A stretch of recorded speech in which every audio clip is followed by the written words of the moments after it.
Boa noite a todos. É um grande prazer estar nessa casa. Hoje nós vamos falar de um assunto um pouquinho diferente, que eu acho que em todos esses anos, e mais ou menos umas 80 doutrinárias que eu já fiz, talvez eu tenha falado nele uma ou duas vezes no máximo, que é sobre o envelhecer. Nós normalmente comentamos sobre a responsabilidade que nós temos sobre os nossos filhos ou crianças que são colocadas em nossa responsabilidade. E eu sei que sobre isso eu já falei várias vezes, porque eu sou muito chata com essa questão, porque eu acredito que nós precisamos manter sempre nos lares a figura da maternidade e a figura da paternidade.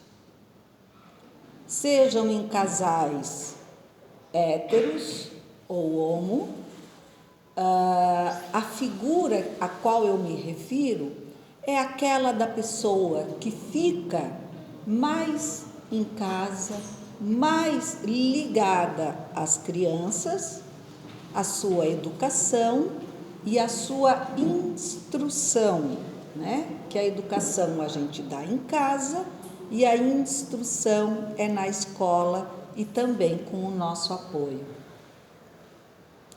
E é claro que alguém tem que também ter a função paternal, ou seja, aquele outro lado que verifica questões disciplinares e tantas outras.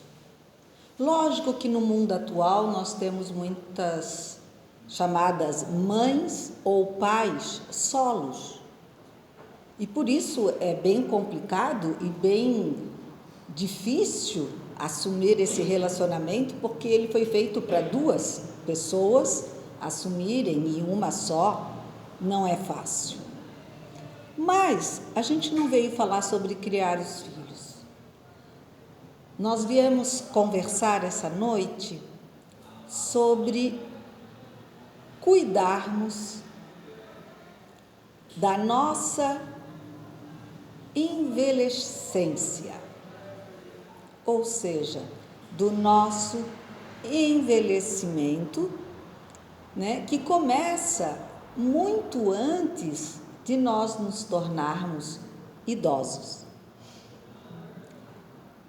E além da nossa própria velhice, eu venho também nos chamar a responsabilidade que temos para com aqueles que nos foram os responsáveis em nosso desenvolvimento.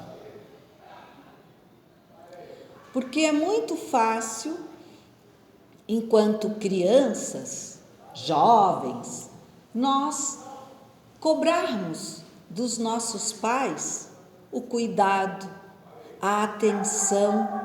Hoje, então, atenção que deve ser quase que imediata, né? Porque se não for ao vivo já é via videochamada e eles querem respostas quase que em tempo, digamos assim, em tempo real, né? Não esperam. Você pode estar trabalhando, você pode... Os filhos ficam ali, né? Mãe, pode? Mãe vai fazer? Mãe não vai fazer? Me responde. E eles querem a solução praticamente imediata. E nós nos esforçamos a isso, a atender-lhes às necessidades. Porém, será que nós nos preparamos para o envelhecimento? Será que nós os instruímos sobre o nosso próprio envelhecimento?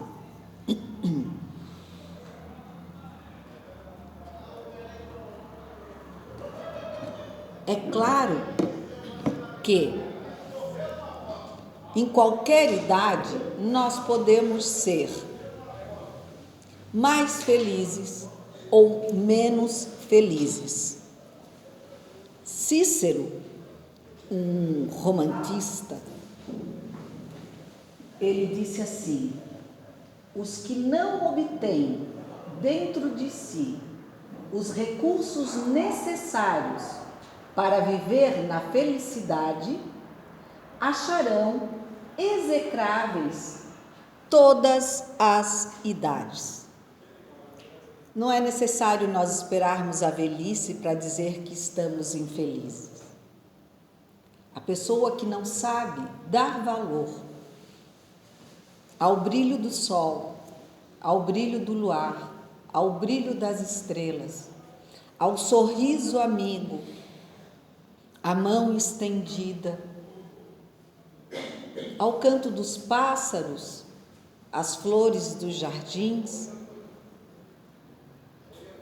tem dificuldade de ser feliz.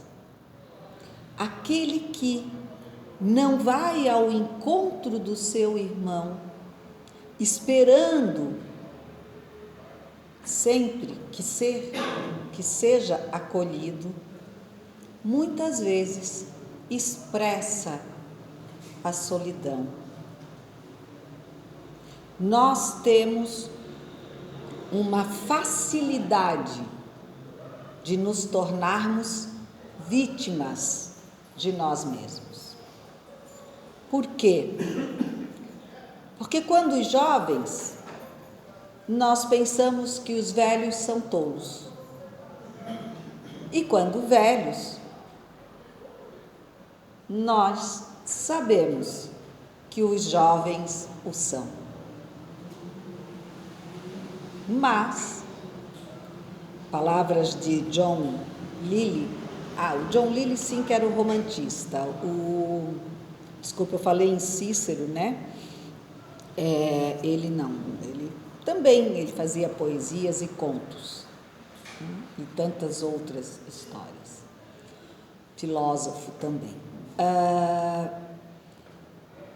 É importante nós entendermos que para cada etapa de nossas vidas, nós teremos uma responsabilidade. A criança, quando começa a sua vida escolar, propriamente dita, em volta dos 6, 7 anos, ela começa a obter a responsabilidade de aprender, de se esforçar para o conhecimento e o aprendizado. Quando estamos mais jovens, terminando o ensino médio, começamos a ter a responsabilidade de, muitos já auxiliar a questão financeira de suas casas, outros a cuidar dos seus próprios filhos, isso em torno de 14, 13 anos de idade, daí para cima. Outros, simplesmente, que também não é fácil, de escolherem uma futura carreira através de um curso universitário que também lutarão e terão a responsabilidade de se esforçar para conseguir. Aí, nos juntamos, nos casamos, nos ficamos e formamos famílias e passamos então a ter a responsabilidade de cuidar dessa família. Porém, na maioria dos casos, nós nos preocupamos com aquele presente, nos preocupamos em ensinar, em aprender, em cuidar, proteger, e esquecemos que nós precisamos também nos preparar, cuidar e nos proteger para a velhice. o qual deve ser feita desde quando nascemos, quando os nossos pais começarem a nos mostrar que em tudo na vida e para tudo na vida há um tempo, como quando, na envelhecência, que começa por volta dos 40 anos mais ou menos. É a fase adolescente do futuro idoso e não do futuro jovem, adulto, né? No caso da adolescência. Nós percebemos que nos olhos do jovem arde uma chama, mas muitas vezes não percebemos que nos olhos do velho brilha a luz. São palavras de Victor Hugo. E nós, muitas vezes, não percebemos isso. E não nos ensinamos, como também não ensinamos aqueles a quem somos responsáveis dessa luz, fonte de conhecimento, de experiências, de vivências, de erros, de acertos. E como se diz, de fé de mais ou fé de menos, daqueles que nos antecederam. Nossa sociedade, lembrando e fazendo um parênteses, de que sociedade tem como sua primeira formação o lar, então, sendo assim, tudo que contém o lar está contido na sociedade, que é apenas um grupo maior onde muitos se relacionam. Portanto, quando nós falamos a nossa sociedade, ela vê o idoso como um ser decadente, inútil e dependente, isso significa que dentro dos nossos lares nós estamos alimentando esse pensamento. E aí nós ficamos depois cobrando aos nossos filhos que tenham respeito para com o mais velho. Fale bem com seu avô, com a sua avó, com o vozinho ali da esquina, do barzinho, da venda, enfim. Mas como nós nos referimos aos nossos pais? Quanto de nós damos a eles? E aí mais um parênteses, porque eles nos deram tudo o que podiam. Nem sempre, talvez, o que nós realmente necessitávamos. Mas, com certeza, e via de regras, infelizmente, eles nos deram tudo o que tinham condições de nos dar. Se não nos entenderam completamente, é porque não sabiam como fazer. Se não aceitaram as nossas escolhas, é porque achavam que o seu pensamento seria melhor. Mas por amor, não por ódio, por raiva, por vaidade. Mas era a maneira que eles tinham de tentar acertar. E nós? Estamos tentando acertar com eles?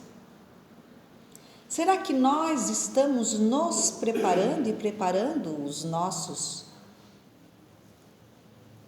que virão para que entendam que o que a gente pode dar hoje pode ser mais do que achamos que tenhamos recebido e que isso é a verdadeira caridade, e que isso, então, enfim, é amar ao próximo,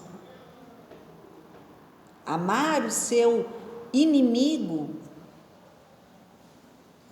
porque às vezes a gente cobra tanto, né? Porque meu pai me bateu, porque a minha mãe me abandonou, porque ninguém me ajudou na vida, porque eu queria fazer isso e eles não queriam, fiquei de mal com todo mundo. Não é fácil, claro que não.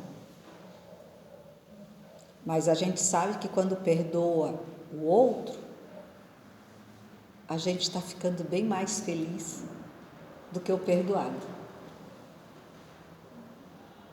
Então, se nós queremos a paz dentro de nós temos que parar de cobrar do outro e sermos o melhor que pudermos. Envelhecer desejando é uma maneira de falar que eu me preparo para esse envelhecimento.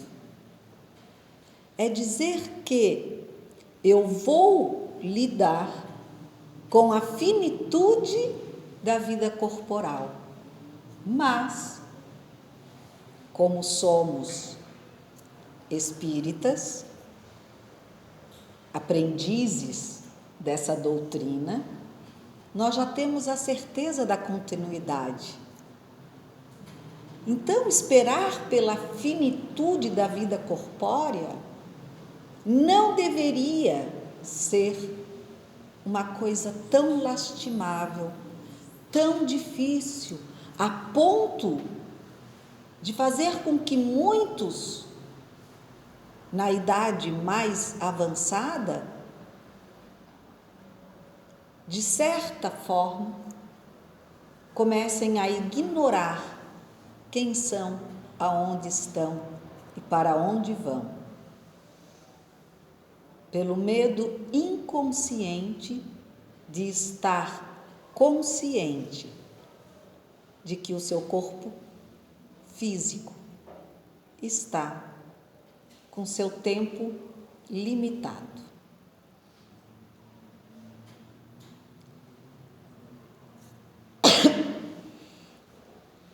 O que é ser um velho digno?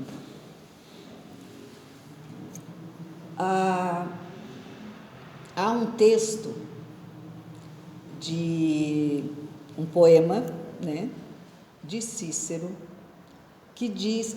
Mentira, desculpa. Estou ficando meio ceguinha aqui.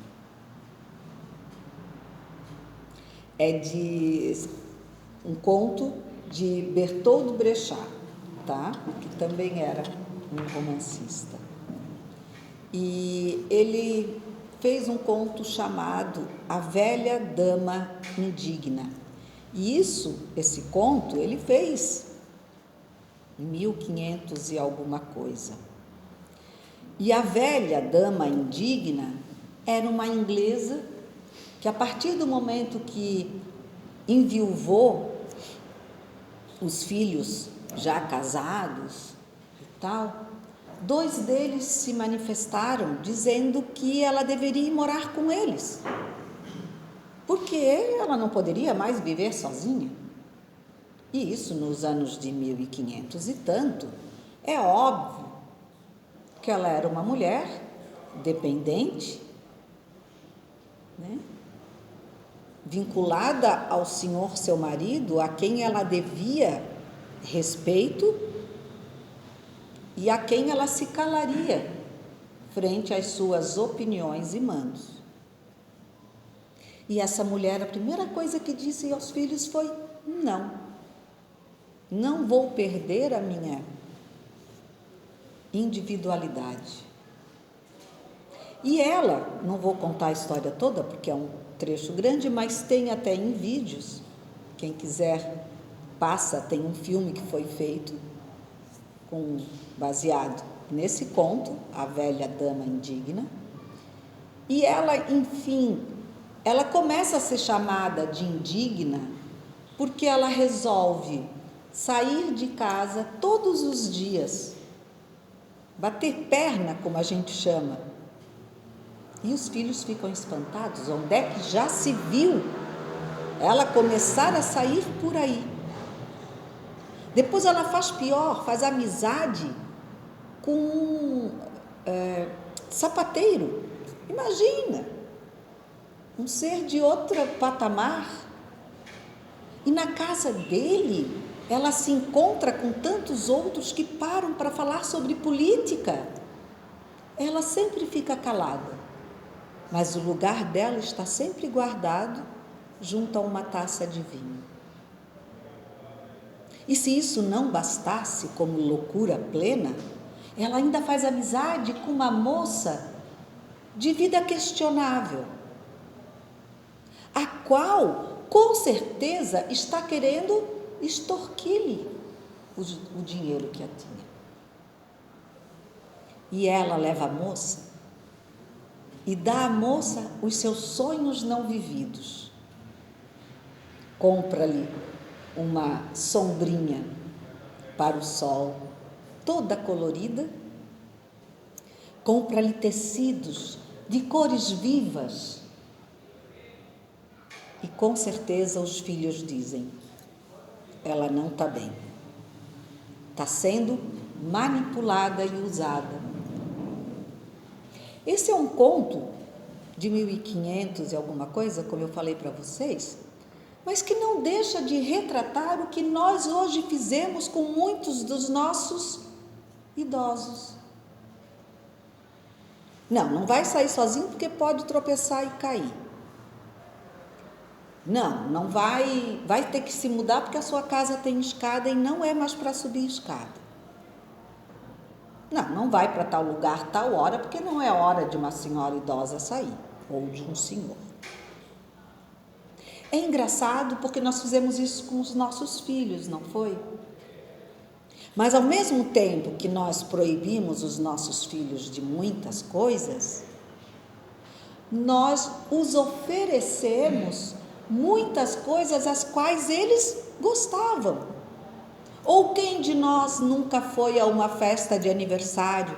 Quer ver naquela faixa assim de 4, 5 anos, que eles correm, eles gritam, eles se batem, eles fazem lutinhas, eles se enfrentam, esbarram nas cadeiras, nas mesas, derrubam os refrigerantes, e a gente está ali assim, né? Não tem problema. Criança! Muitos com cara de paisagem até, né? Congela para não transparecer, assim, não aguento mais de dor de cabeça. Mas é meu filho. Por ele, eu faço. A gente cobrou dos filhos e fez por eles. E os nossos pais? A gente cobra, mas quem faz? Quem os leva aonde eles querem? Quem vê o programa de TV que eles querem? Quem conversa sobre o que eles querem? Quem os leva nos encontros de idosos onde eles gostam de jogar conversa fora ou fazer ginástica? Ou rir uma da outra pelas rugas que já apresentam? Ou dançar como velhos tolos que são, sem lembrar que tolos são os jovens que acham que os velhos o são.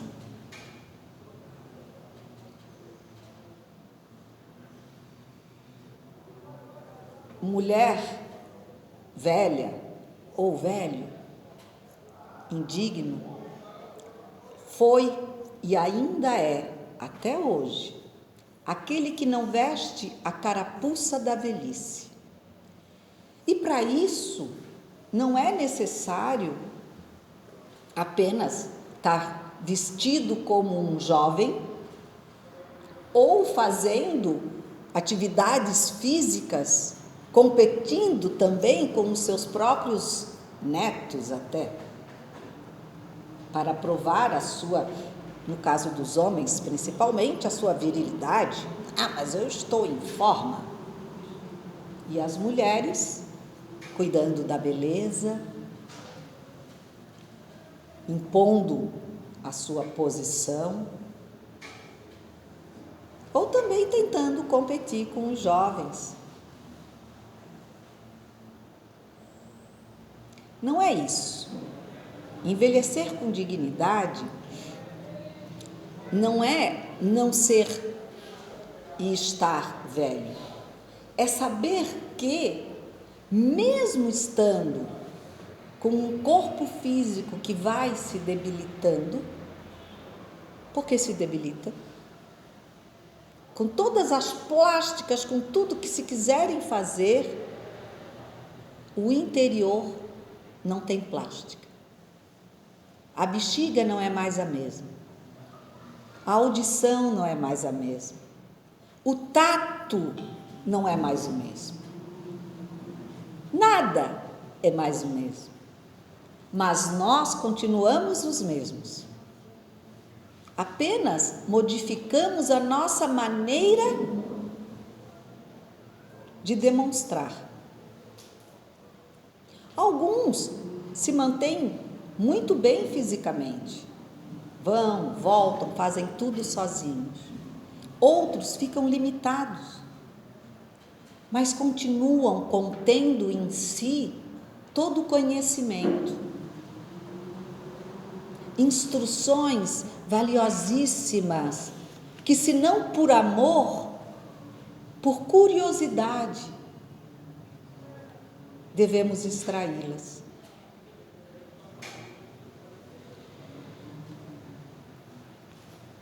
O que mais os idosos, os jovens, os adultos reprovam na velhice são 4 razões, basicamente.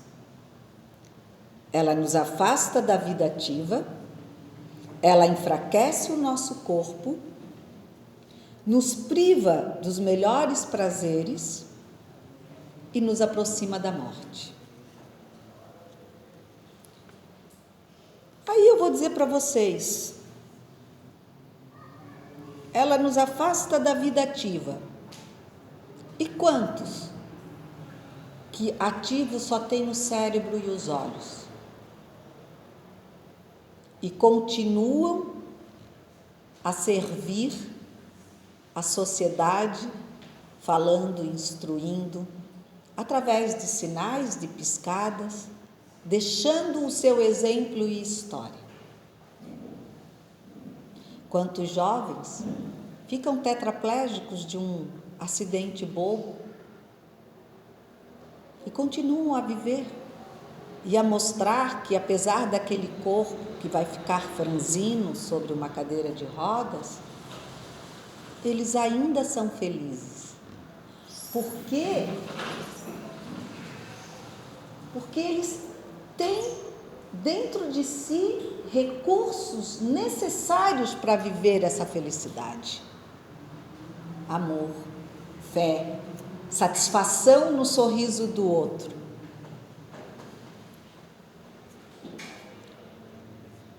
Enfraquecendo o corpo,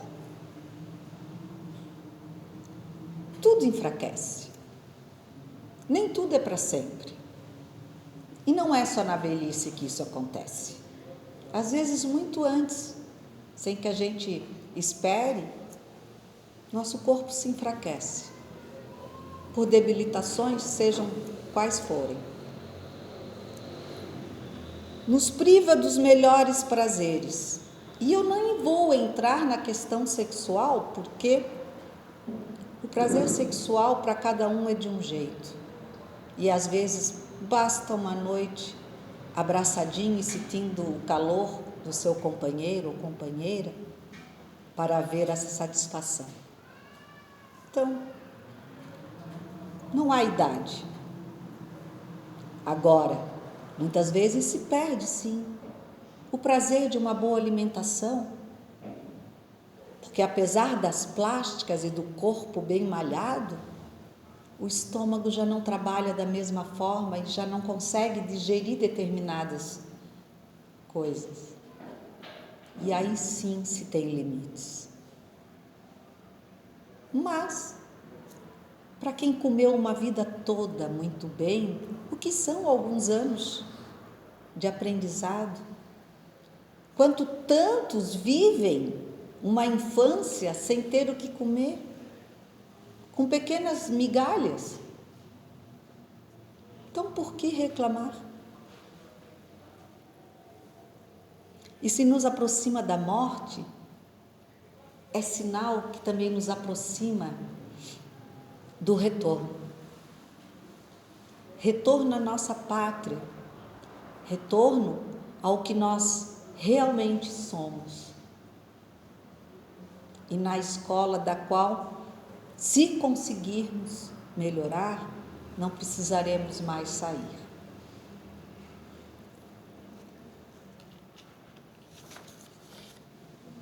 Não basta estar atento ao corpo, é preciso ainda mais ocupar-se do espírito e da alma. A velhice só é honrada na medida em que resiste, afirma seu direito, não deixa ninguém roubar-lhe seu poder e conserva sua ascendência sobre as familiares até o último suspiro. É buscar o verdor num velho e sinais de velhice num adolescente. Aquele que compreender isso, envelhecerá, talvez em seu corpo, jamais em seu espírito. Por que falar tanto do prazer? Porque em vez de censurar a velhice, devemos nos felicitar que ela não nos faça lamentar demais os prazeres. Ao renunciarmos aos banquetes, às mesas que desabam sobre os pratos e as taças inumeráveis, renunciamos ao mesmo tempo à embriaguez, à indigestão e à insônia. Para Platão, 427 a 348 a.C., o prazer é a isca do mal que fisga os homens como peixes. Porque muitos de nós só nos preocupamos com isso, em ter prazeres. Prazer de refeições equilibradas e apreciar menos o prazer dos sentidos que a companhia dos amigos e familiares e suas conversas são muito mais importantes. E ele diz assim: a velhice aguça o gosto pela conversação. E a gente não tem tempo para ouvir aquele velho chato. Ele quer que eu faça medicina, mas eu não quero, eu gosto de ser artista. Eu não tenho paciência. E quando eles ficavam contando as histórias, que a gente nem entende, dos jogos no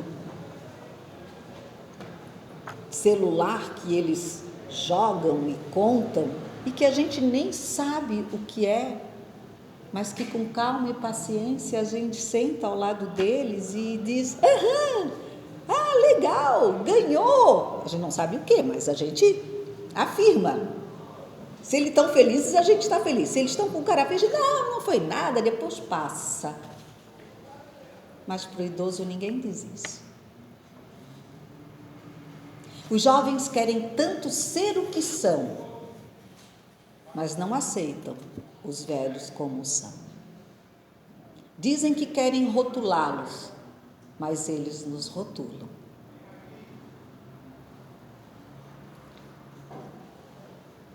Os frutos da velhice são todas as lembranças do que anteriormente se adquiriu. Tudo o que é conforme a natureza deve se considerar como bom. Que há de mais natural para um velho que a perspectiva de morrer? Vive-se muito bem, enquanto se é capaz de assumir os encargos de sua função e de desprezar a morte. Meus irmãos, nós somos espíritas. Como tais, se não apenas como humanos, nós deveríamos ter a responsabilidade